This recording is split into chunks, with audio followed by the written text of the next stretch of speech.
For more on the fight against international terrorism, let's cross live to RT's Igor Piskunov, who's in Moscow. Igor, with bin Laden out of the picture, the focus for many will now shift to the hunt for Russia's most wanted, Doku Umarov.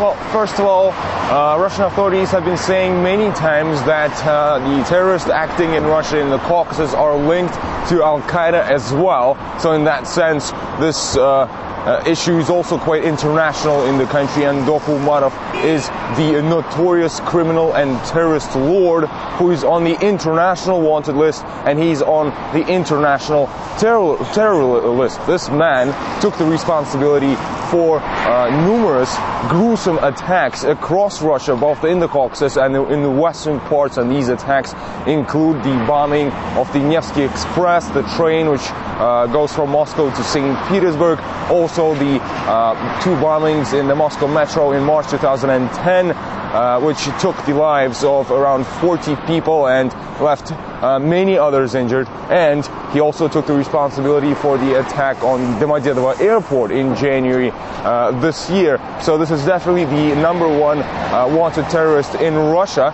And this man is like a ghost. Authorities have been saying they thought he was killed many times, but every time they failed to gather the evidence that this is true.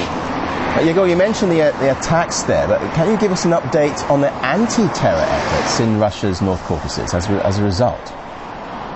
Authorities have been increasingly active in the Caucasus. Numerous special operations have been held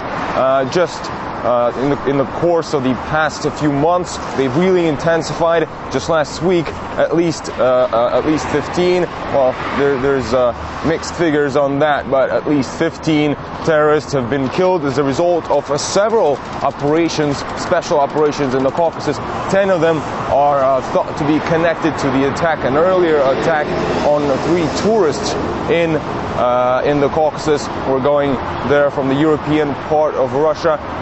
Earlier, there was a huge special operation which combined the Federal Security Service, police, and even the army, in which the authorities managed to find and destroy a terrorist training camp and killed 17 terrorists. Back then, they thought, this was the last time when they said that Doku Umarov could have been among them, but then as a result of a DNA tests and other investigations, they said that they still couldn't find the evidence that he was killed, but they did manage to eliminate, as they say, some of those closest to him in the terror system in Russia.